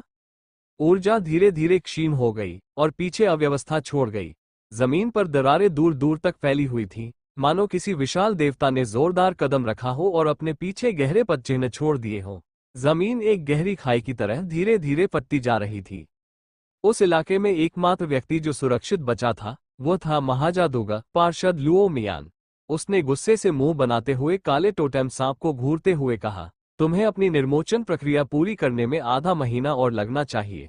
तुम अपनी जीवन शक्ति को केवल अस्थायी रूप से असाधारण शक्ति प्राप्त करने के लिए खर्च कर रहे हो। क्या तुम अपनी जान की कीमत पर भी मुझे मारना चाहते हो? पार्षद लुओ मियान को कभी विश्वास नहीं होगा कि उस जानवर ने अपनी पूरी ताकत वापस पा ली है। क्या उसे ठीक होने में अभी भी आधा महीना लगेगा? मो फैन हैरान रह गया। शायद अवैध रूप से पुनर्चक्रित खाना पकाने के तेल ने कुछ अप्रत्याशित प्रभाव पैदा कर दिए हों। दरअसल मो फैन का अनुमान बिल्कुल सही था। सीरम में मौजूद रोगग्रस्त रक्त को श्वेत जादू के बाजों के लिए एक विशेष व्यंजन माना जाता था। ये काले टोटेम सांप के लिए भी एक पौष्टिक टॉनिक था, क्योंकि इसने उस शक्ति की भरपाई कर दी थी जो उस जानवर ने अपनी केंचुली उतारने के दौरान खो दी थी। पार्षद लुओ मियान को यह उम्मीद नहीं थी कि उनके द्वारा किए गए पाप ने किसी तरह ब्लैक टोटेम स्नैक को ठीक होने में मदद की, जिसके परिणामस्वरूप अंततः वह जानवर यहां आकर उनकी जान ले लेगा। पार्षद लुओ मियान का चेहरा उतर गया। हवा के झोंकों से उनकी करीने से सवारी हुई दाढ़ी बिखर गई। उन्होंने काले टोटेम सांप की ओर उंगली करते हुए कहा, मैंने एक बार तुम्हारी जान बख्श दी है। चूंकि तुम इतनी बेताबी से मौत मांग रहे हो, तो मैं तुम्हारी यह इच्छा पूरी कर देता हूँ। टोटेम जीव, तुम सबको प्राचीन राज्यों के साथ ही जमीन के नीचे दफना दिया जाना चाहिए था और इतिहास में विलुप्त घोषित कर दिया जाना चाहिए था। तुम्हारे मरने के बाद दुनिया में एक टोटेम जीव कम हो जाएगा। काला टोटेम सांप उसी गर्व भरी नजर से उसे घूर रहा था। पार्षद के उग्र स्वर में दहाड़ते हुए उसने अपना शरीर जोर से उसकी ओर झटक दिया। पार्षद लुओ मियान ने समय रहते प्रतिक्रिया दी। उनका शरीर परछाई में समा गया, जो जल्द ही 2 हिस्सों में, फिर तेजी से 4 हिस्सों में बंध गई। परछाइयां 4 अलग अलग दिशाओं में फैल गईं। ये बताना असंभव था कि कौन सी असली थी। मो फैन दंग रह गया। उसे जरा भी अंदाजा नहीं था कि पार्षद बुनियादी मंत्र में इतना माहिर है, जो अपने दुश्मन को चकमा देने के लिए कई मायावी परछाइयों में बच सकता है। जाहिर है, वो अभी उस आदमी के स्तर तक पहुंचने से बहुत दूर है। पार्षद लुओ मियान शायद दूसरों को चकमा दे सकता था, लेकिन वह काले टोटेम सांप की पैनी निगाहों से बच नहीं सकता था। जैसे ही उसका शरीर जमीन पर जोर से गिरा, मिट्टी का एक सैलाब उठ खड़ा हुआ, जो एक परछाई के पीछे पीछे चल रहा था। ज्वार एक अजगर की तरह छाया से टकराया। पार्षद लुओ मियान घबराकर तुरंत छाया से बाहर कूद गए, लेकिन फिर भी टक्कर के प्रभाव से वे कुछ 100 मीटर दूर जा गिरे। दांत भींचते हुए वो खड़ा हुआ। उसने अपनी पूरी ताकत लगाकर एडवांस शैडो एलिमेंट मैजिक न्यक्स रेजिम का प्रयोग किया। चूंकि पहले से ही अंधेरा था, इसलिए न्यक्स शासन ने पार्षद के खड़े होने वाले क्षेत्र के चारों ओर एक ऐसा पर्दा तुरंत खड़ा कर दिया जिससे प्रकाश अंदर नहीं जा सकता था, ताकि उसका सुरक्षा क्षेत्र स्थापित किया जा सके। पार्षद लुओ मियान मंत्रों का प्रयोग करने में बहुत तेज थे। वे उन्नत मंत्र का उपयोग अपनी आड़ के रूप में कर रहे थे। अन्यथा काले टोटेम सांप के हमलों से खुद का बचाव करते समय उनके पास कोई भी महामंत्र करने का समय नहीं होता। एक तारा महल का निर्माण केवल 7 तारामंडलों को एक साथ संरेखित करके ही किया जा सकता था। यह एक काफी जटिल प्रक्रिया थी। काले टोटेम वाले सांप ने अचानक गहरी सांस ली। उसका शरीर थोड़ा फूल गया, फिर उसकी खालों के बीच से जहरीली गैस के हरे गुबार निकले। जहरीली गैस बेतहाशा नहीं फैली, बल्कि किसी तरह कुछ खास जगहों पर जमा हो गई और काले टोटेम वाले सांप का आकार ले लिया। वो जहर 9 विशालकाय सांपों में परिवर्तित हो गया, लेकिन वे विनाशकारी तूफानों की तरह थे। जैसे ही काले टोटेम सांप ने दहाड़ मारी, 9 विषैले सांप पार्षद लुओ मियान के क्षेत्र की ओर दौड़ पड़े। न्यक्स शासन द्वारा घेरा गया क्षेत्र काफी विशाल था, लेकिन विषैले सांपों के आकार के सामने वो कुछ भी नहीं था। एक विषैला सांप पर्दे से टकराया और उसे झट से फाड़ डाला। विषैली धुंध तेजी से आगे बढ़ी और अंधेरे का फायदा उठाकर छिपने की कोशिश कर रहे पार्षद लुओ मियान को तुरंत घेर लिया। कोहरा दीवार की तरह घना था। पार्षद लुओ मियान उसमें फंस गए थे, और फिर भी 8 अन्य जहरीले सांप उन पर हमला करने के लिए घात लगाए बैठे थे। हर टक्कर के बाद जमीन जोर से कांप रही थी। जहरीली धुंध चारों ओर फैल रही थी। मो फैन केवल पार्षद लुओ मियान को धुंध से खुद को बचाते हुए घबराते हुए देख पा रहा था। ऐसा प्रतीत होता था कि उसने प्रकाश तत्व को भी जागृत कर लिया था। यह विष के विरुद्ध सबसे शक्तिशाली तत्व था। फिर भी उसके मंत्र सांप के विष द्वारा लगभग तुरंत ही नष्ट हो गए। सांप का विष इतना प्रबल था कि वह अपने भीतर किसी भी शिकार के लिए कोई मौका नहीं छोड़ता था, चाहे वो कोई महाजादूगर ही क्यों ना हो। 9 विषैले सांपों के हमलों के आगे लुओ मियान की रक्षा प्रणाली शीघ्र ही ध्वस्त हो गई। विष उसके शरीर में समा गया और उसकी त्वचा पर निशान छोड़ गया। पार्षद लुओ मियान मौत के मुंह से बस कुछ ही कदम दूर थे। काले टोटेम सांप का जहर लगभग लाइलाज था। हालांकि काला टोटेम सांप उस दुष्ट को इतनी आसानी से मरने देने को तैयार नहीं था। काले टोटेम सांप ने गहरी सांस ली और जहर को वापस अपने शरीर में खींच लिया। जहर के एक शक्तिशाली झोंके ने पार्षद लुओ मियान को सांप के मुंह की ओर खींच लिया। पार्षद को एहसास हुआ कि वह कुछ ही पलों में उस राक्षस द्वारा निगल लिया जाएगा। उसने अपने विचारों को इकट्ठा किया और अपना आखिरी दांव खेला। पार्षद लुओ मियान के शरीर से एक सुनहरी चमक निकली। प्रकाश की किरण ने उनके चारों ओर एक सुनहरी ढाल बना दी, जो उन्हें एक सुनहरे घर की तरह सुरक्षित कर रही थी। जब काले टोटेम सांप के दांतों ने मजबूत ढाल को काटा, तो आश्चर्यजनक रूप से वह उस जबरदस्त बल से चकनाचूर नहीं हुई। काले टोटेम सांप ने एक और बार काटने के लिए अपना मुंह खोला। खटाक! उसे ऐसा लगा जैसे उसने किसी हीरे को चबा लिया हो। मजबूत ढाल से टकराने के कारण उसके दांत थोड़े ढीले पड़ गए थे। वहीं दूसरी ओर ढाल की सतह पर केवल कुछ छोटी छोटी दरारें ही थीं।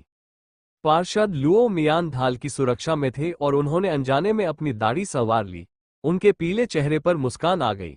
सौभाग्य से प्रवर्तन संघ द्वारा दी गई हीरे की ढाल ने उनकी जान बचा ली थी, अन्यथा उन्हें काले टोटेम सांप द्वारा खा लिया जाता। हीरे की ढाल काफी देर तक टिकी रहती, इससे उन्हें पर्याप्त समय मिल जाता। हालांकि अचानक ब्लैक टोटेम स्नेक ने अपनी जीभ घुमाई और डायमंड शील्ड और काउंसिलमैन लुओ मियान दोनों को अपने ग्रासन ली और पेट में निगल लिया। ये ठीक ही था कि वो डायमंड शील्ड को काटकर तोड़ नहीं सका। उसका पेट सब कुछ पचाने में सक्षम था, यहां तक कि सोने की डायमंड शील्ड भी। सामान्यतः जब कोई सांप अपने शिकार को निगल जाता है तो वह जीवित रहता है। पार्षद को अपने पेट के अम्लीय द्रव से धीरे धीरे मारना उसके लिए यातना ही होगी। कम से कम जब तक उसका पाचन हो रहा था, उसके पास अपने पाप के लिए पश्चाताप करने का पर्याप्त समय था। पार्षद लुओ मियान इस तरह मरना नहीं चाहते थे।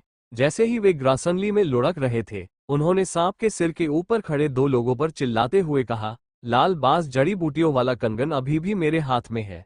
अगर मैं मर गया तो होंगजो शहर पर सफेद जादू वाले बाजों का हमला हो जाएगा। कुछ दसियों हजार लोग मारे जाएंगे। मुझे छोड़ दो और मैं तुम्हें कंगन दे दूंगा। तुम्हारा दोस्त तो मर चुका है, उसका बदला लेने से कोई फर्क नहीं पड़ेगा। मुझे जाने दो और मैं तुम्हें यकीन दिलाता हूं कि पार्षद के रूप में अपने रुतबे का इस्तेमाल करके मैं तुम्हें खूब यश और शक्ति दिलाऊंगा। तुम जो चाहोगे मैं तुम्हें दूंगा। पार्षद लुओ मियान भयभीत थे। काले टोटेम सांप के प्रति उनका पहले वाला तिरस्कारपूर्ण रवैया अब पूरी तरह से बदल चुका था। उसे कई बार बताया गया था कि नगर की रक्षा करने वाला देवता कितना शक्तिशाली है। आज खुद इसका अनुभव करने के बाद उसे अच्छी तरह पता चल गया कि उसकी अलौकिक शक्ति कितनी हास्यास्पद थी। वो स्पष्ट रूप से उस राक्षस के बराबर नहीं था। वो मरना नहीं चाहता था, उसके पास दया की भीख मांगने के अलावा कोई चारा नहीं था, भले ही इसके लिए उसे अपनी गरिमा खोनी पड़े। उसके पास अभी भी वो कंगन है, उसमें प्लेग का विषनाशक है, जिसके लिए वांग शियाओजुन ने अपनी जान कुर्बान कर दी थी। अगर वो कंगन पार्षद लिंगलिंग के पास है, तो हम संक्रमितों का क्या करेंगे? हम श्वेत जादू बाजों की सेना से कैसे निपटेंगे? लिंगलिंग ने चिंता से कहा। वे पार्षद लुओ मियान की हत्या करने के बाद अपना क्रोध प्रकट करेंगे और बदला लेंगे, लेकिन होंगजो को भारी नुकसान उठाना पड़ेगा। ब्लैक टोटेम स्नैक को इसकी जरा भी परवाह नहीं थी। उसने पार्षद लुओ मियान को डायमंड शील्ड समेत अपने पेट में गहराई तक निगल लिया था, जिससे उसके बचने का कोई मौका नहीं बचा था। मो फैन अभी भी गहरी सोच में डूबा हुआ था, तभी उसे आकाश से कुछ आवाज सुनाई दी। उसने अपना सिर ऊपर उठाया और देखा कि सफेद जादुई बाजों का झुंड उनकी ओर उड़ रहा है। वे शहर के पास की घाटी में थे। घाटी के बाद श्वेत जादू के बाज घरों, निवासियों, गलियों, स्कूलों और मुख्य संगरोध क्षेत्र तक पहुंच जाते, जहां सभी संक्रमितों को रखा गया था। हालांकि महामारी को और फैलने से रोकने के लिए आसपास के निवासियों को सुरक्षित स्थानों पर पहुंचा दिया गया था, लेकिन जैसे ही श्वेत जादू के बाज शहर में घुसते, ये उड़ने वाले राक्षसी जीव बेबस निवासियों की जान लेते। वे कुछ भी नहीं कर सकते थे। श्वेत जादुई बाजों की सेना नजदीक आ रही थी। धुंध के पार मो फैन आकाश में बहुत ऊंचाई पर एक चांदी जैसे प्राणी को अपने पंख फड़फड़ाते हुए देख सकता था। वो कुछ अन्य विशालकाय दानव प्राणियों का नेतृत्व कर रहा था और होंगजो शहर की ओर उड़ रहा था। यह क्या है? चांदी के रंग वाला, मो फैन ने गहरे भय से कहा। ये सिल्वर स्काई रूलर है, वेस्ट रिज का अधिपति। यही वो कारण है जिसके चलते हेवनली ईगल्स ने विद्रोह किया, लिंगलिंग ने कहा। हालात बेकाबू होते जा रहे हैं। भगवान ही जाने अगर शासक स्तर का दानव शहर पर हमला कर दे तो कितनी तबाही मचेगी, मो फैन ने कहा। वो शहर में आए विपत्ति महज एक कमांडर स्तर के डार्कविंग वुल्फ का काम थी, फिर भी इतने सारे लोग मारे गए। शासक स्तर का प्राणी और उसकी विशाल सेना, जो रात के आकाश को ढक सकती है, शहर पर किस तरह का भयानक कहर बरपाएगी? हालांकि स्थिति को सुझाने के लिए उन्हें कंगन के अंदर मौजूद रेड फाल्कन हर्ब्स की आवश्यकता थी। यहां तक कि जब पार्षद लुओ मियान सांप के पेट में निगल लिया गया, तब भी वह उसे कसकर पकड़े हुए था, क्योंकि यह उसका आखिरी हथियार था। अगर वे उसे जाने नहीं देते, तो वह वांग शियाओजुन द्वारा लाए गए विषनाशक को नष्ट कर देगा। वे आखिर कर क्या सकते हैं? मो फैन बेहद असहाय महसूस कर रही थी। काले टोटेम वाले सांप ने अपना सिर उठाया और हवा में उड़ रहे सफेद जादुई बाजों पर दहाड़ मारी। सफेद जादुई बाज तेजी से उनके पास से उड़ते हुए सीधे होंगजो शहर की ओर बढ़ गए। उनमें से कुछ ने गोता लगाना शुरू कर दिया, मानो उन्हें जमीन पर कोई स्वादिष्ट शिकार मिल गया हो। जो मनुष्य जादूगर नहीं थे, वे अत्यंत कमजोर थे। उनके पास अपनी रक्षा करने का कोई मौका नहीं था। काला टोटेम सर्प क्रोधित हो गया। होंगजो उसका क्षेत्र था। वह अपने क्षेत्र में राक्षसी जानवरों को इतनी बेरहमी से कार्य करने की अनुमति कैसे दे सकता था? शरीर को मरोड़ते हुए वह घाटी को पार करके तेजी से होंगजो शहर की ओर बढ़ गया। उसका आकार पहाड़ जैसा था। होंगजो शहर के लोग दूर होने के बावजूद भी उसके विशाल सिर और शरीर को अपनी ओर बढ़ते हुए स्पष्ट रूप से देख सकते थे। उसके गुजरने के बाद एक गहरी खाई बन गई, जो शहर से निकलने वाली नहरों के समानांतर फैली हुई थी। गलियां चीखों से गूंज रही थीं। इमारतों में छिपे लोग सफेद राक्षसी पक्षियों के पंजों से नहीं बच सके। हताहतों की संख्या बढ़ने लगी। सौभाग्य से यह इलाका सबसे पहले खाली कराए गए क्षेत्रों में से एक था, इसलिए स्थिति ज्यादा खराब नहीं हुई। सफेद जादू के बाद सफेद बारिश की बूंदों की तरह बरस पड़े। वे शहर की सीमा पर बिखर गए।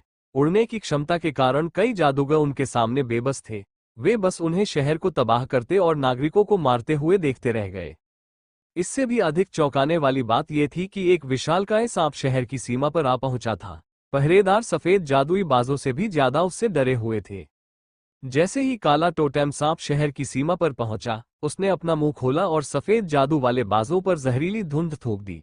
जहर को सांस में लेने के कुछ ही सेकंड के भीतर वे जमीन पर अकड़े हुए शवों में बदल गए।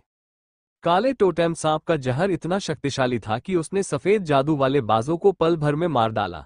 दानव प्राणियों के समूह आकाश से तेजी से नीचे गिरे और जमीन पर गिरते ही खून से लथपथ ढेरों में तब्दील हो गए। शहर के बाहरी इलाके के पास आसमान में जहरीली धुंध छा गई। इसने धीरे धीरे अपने क्षेत्र की सीमा निर्धारित करने के लिए एक जहरीली दीवार बना ली। अगर श्वेत जादू के बाज इसमें प्रवेश करते तो वे पल भर में कठोर लाशों में बदल जाते। विषैली धुंध में हजारों श्वेत जादुई बाज मारे गए थे। श्वेत जादुई बाजों की सेना ने सोचा कि वे अपनी संख्या का फायदा उठाकर बाधा को तोड़ सकते हैं, लेकिन उनमें से हर एक मारा गया। जहरीली गैस आकाश में ही ठहर गई, लेकिन वो मनुष्यों की ओर नहीं फैली। निवासियों को लगा कि उनका अंत निश्चित है और उन्होंने एक क्रूर मृत्यु के लिए खुद को तैयार कर लिया था। लेकिन उन्हें आश्चर्य हुआ कि विषैली धुंध ने सफेद राक्षसी जानवरों को उन तक पहुंचने से रोक दिया था। वे आसमान छूते सांप को घूर रहे थे जो शहर में जबरदस्ती घुसने की कोशिश कर रहा था। क्या वह हमारी रक्षा कर रहा है? एक मध्यम स्तर के जादूगर ने पूछा। महिला बैटल मेज के पीछे बुजुर्गों का एक समूह खड़ा था जिन्हें वृद्धाश्रम से स्थानांतरित किया जा रहा था। इन बुजुर्गों को समय पर खाली करने का आदेश नहीं मिला, मानो उन्हें वृद्धाश्रम में छोड़ दिया गया हो। समाज के पास उनकी भलाई की परवाह करने का समय ही नहीं था, सिवाय उस महिला बैटलमेज के जो कुछ क्षण पहले ही उनकी रक्षा के लिए वहां पहुंची थी। बुजुर्गों ने सिर उठाकर देखा तो उन्हें आसमान छूता हुआ सांप जहरीली धुंध से सफेद जादुई बाजों के आक्रमण को रोकते हुए दिखाई दिया। आश्चर्य और खुशी के बीच उन्हें होंगझोउ शहर से जुड़ी एक पुरानी कहानी याद आ गई। कहा जाता था कि कोई चीज शहर की रक्षा कर रही थी। वो एक विशालकाय सांप था जो अपनी पूंछ को अपने सिर से जोड़कर शहर के चारों ओर दीवार बना सकता था। काला टोटेम सांप शहर के किनारे खड़ा था।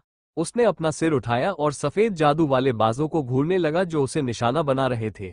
उसकी नजर में सफेद जादू वाले बाज मच्छरों और मक्खियों के झुंड जैसे थे। उनकी संख्या चाहे कितनी भी हो, उनसे डरने की कोई जरूरत नहीं थी। वो विशालकाय राक्षस लगातार विष उगल रहा था। सुरक्षा घेरा और भी मजबूत होता जा रहा था। वो किसी भी श्वेत जादुई बाज को इसे भेदने नहीं देगा। किसी बात का एहसास होने पर उसने अचानक अपना सिर ऊपर उठा लिया। उसकी चमकती आंखें आसमान की ओर देखने लगीं। सिल्वर स्काई रूलर ठीक उसके ऊपर उड़ रहा था। इसी प्रकार सिल्वर स्काई रूलर ने जमीन पर पड़े ब्लैक टोटेम स्नैक को घूरकर देखा। उसने भयंकर चीख मारी, मानो उसे किसी बड़े खतरे का आभास हो गया हो। उसकी तीखी चीख पूरे शहर में गूंज उठी। शहर के ऊपर आकाश में एल्डरली तियान और कमांडर यून फैंग जल की एक दीवार से घिरे हुए थे। उन पर तेज चांदी के पंख एक भयंकर तूफान की तरह बरस रहे थे। दीवार केवल पंखों की एक लहर से ही उन्हें बचा पाए, इससे पहले कि वे टुकड़े टुकड़े हो गए। उनके शरीर जल्द ही चोटों और घावों से भर गए। सिल्वर स्काई रूलर बेहद चालाक था। ऐसा लगता था कि उसे इंसानी जादूगरों के मंत्रों के प्रयोग की अच्छी जानकारी थी। उससे लड़ने वाले सभी इंसान महाशक्तिशाली जादूगर थे और उसके पंखों के कवच को भेदने वाले एकमात्र मंत्र महाशक्तिशाली मंत्र ही थे।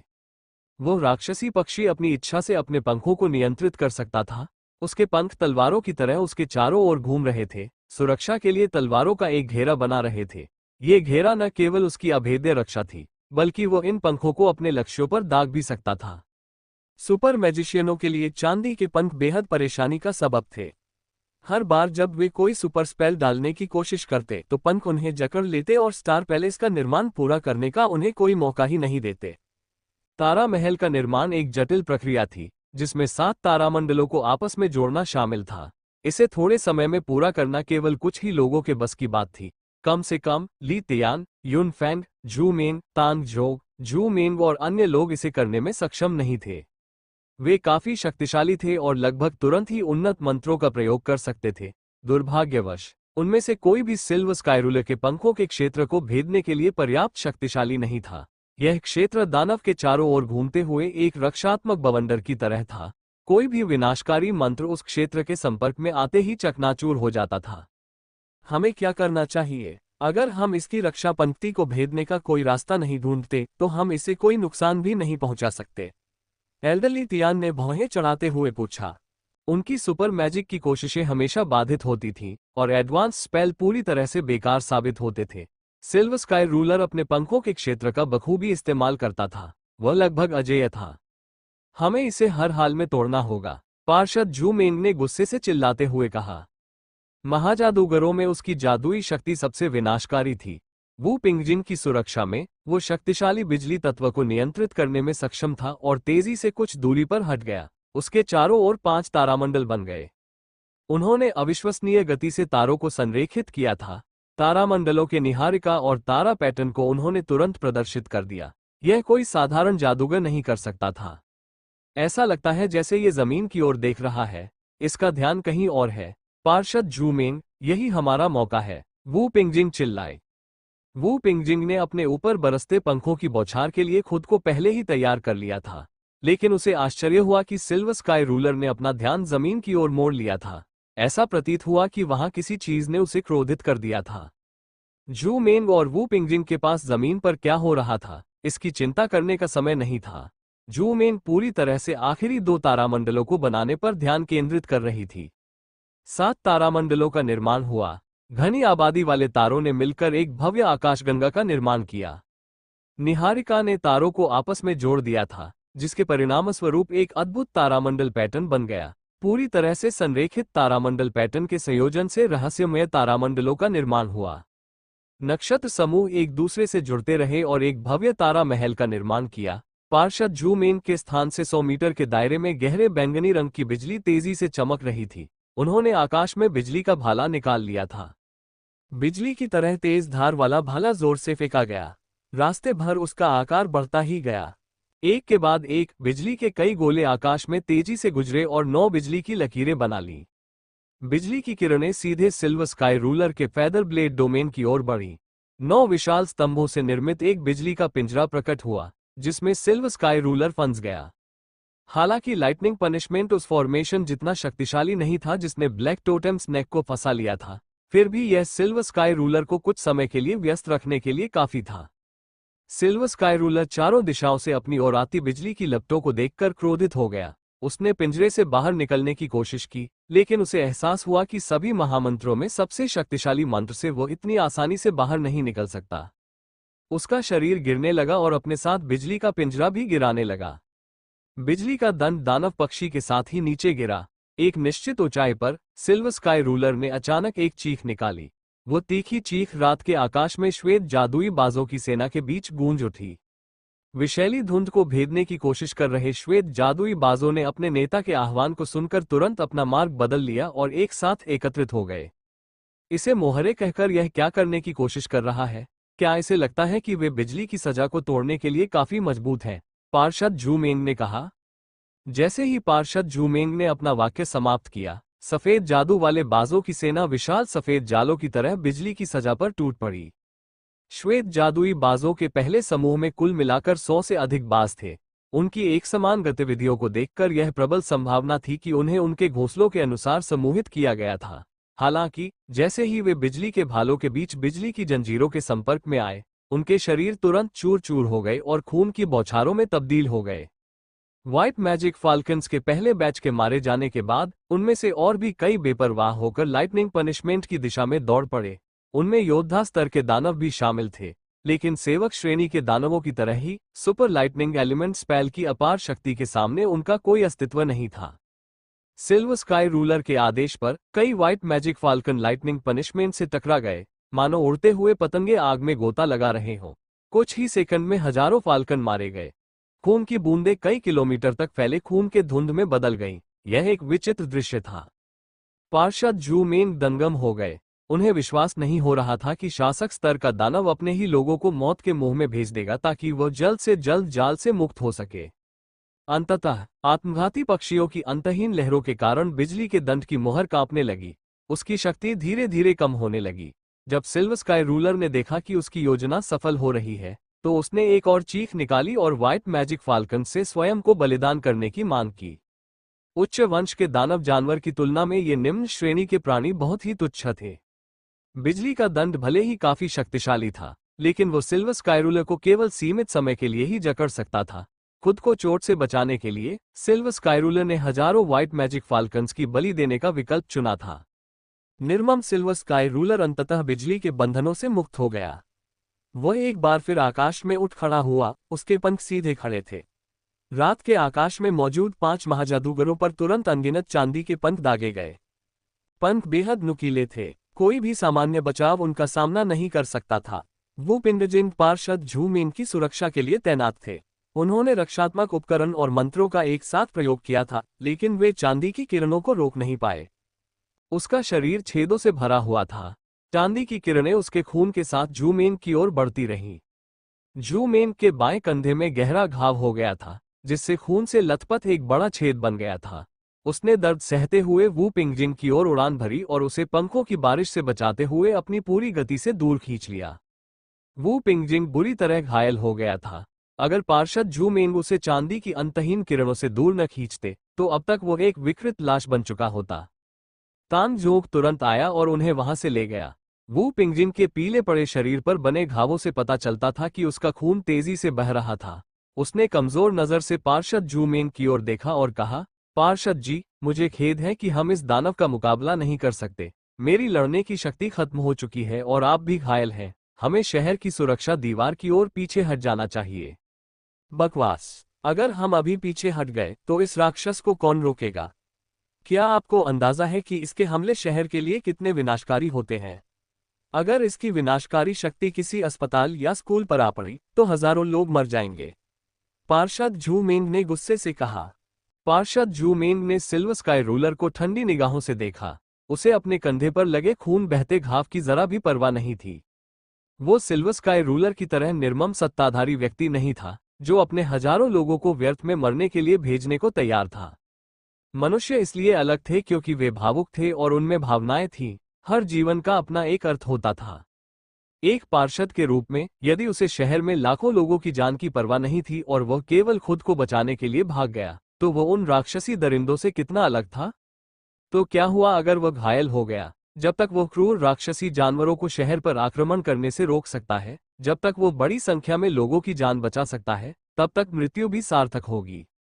ये दुष्ट राक्षसी जानवर, मैं तुम्हें बता दूं कि मानव क्षेत्र पर आक्रमण करना तुम्हारे जीवन का सबसे मूर्खतापूर्ण विचार है। पार्षद झू मेंग ने दांत भींचे और उस उपकरण को सक्रिय किया जिसका उसने पहले कभी उपयोग नहीं किया था। स्काईथंडर रॉयल आर्मर। लड़ाई पूरी रात चली थी। पूरब की ओर आसमान में हल्की रोशनी हो गई थी। अचानक आसमान से बिजली गिरी और पूरा शहर जगमगा उठा। ऐसा लगा जैसे भगवान ने सजा के तौर पर बिजली गिरा दी हो।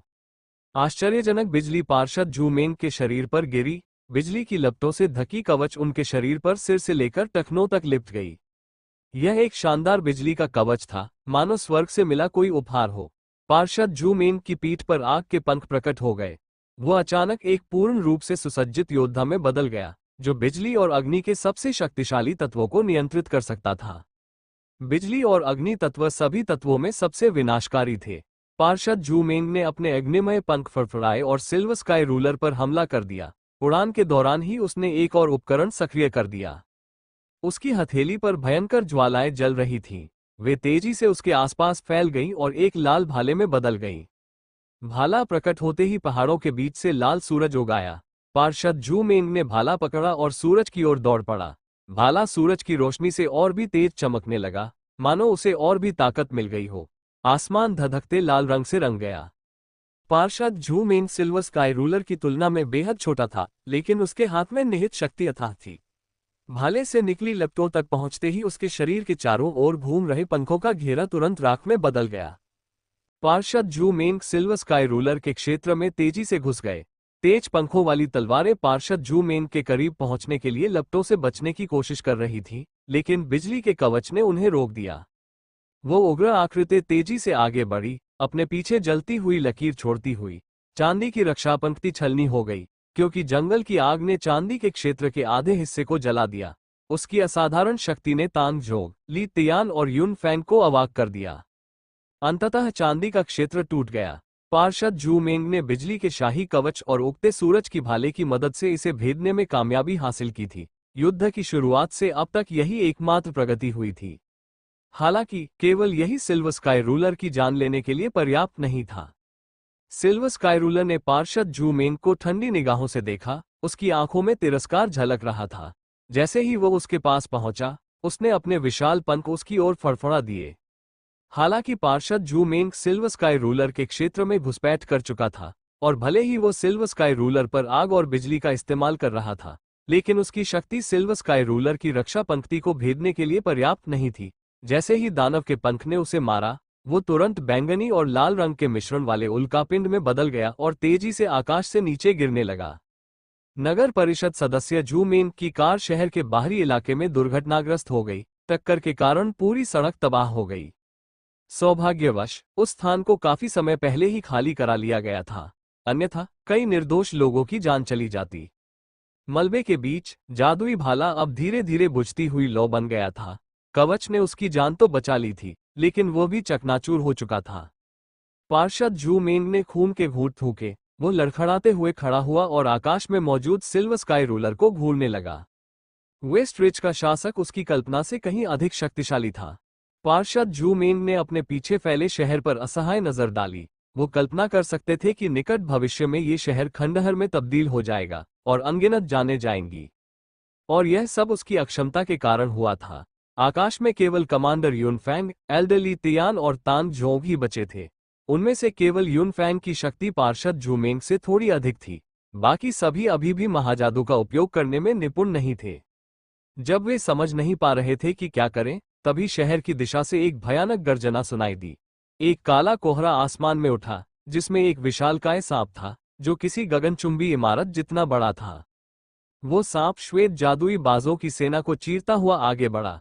उसके चारों ओर फैली विषैली धुंध के कारण उनमें से कोई भी उसके पास जाने की हिम्मत नहीं कर रहा था। वो तेजी से उस स्थान की ओर उड़ रहा था जहां रजत आकाश शासक था।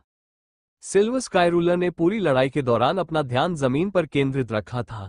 उसे ब्लैक टोटेम स्नैक से ही डर लग रहा था। जब काला टोटेम सांप चांदी के स्काई रूलर के बराबर ऊंचाई पर पहुंचा, तो वो तुरंत चिल्ला उठा, मानो वो काले टोटेम सांप के अपने करीब आने से डर गया हो।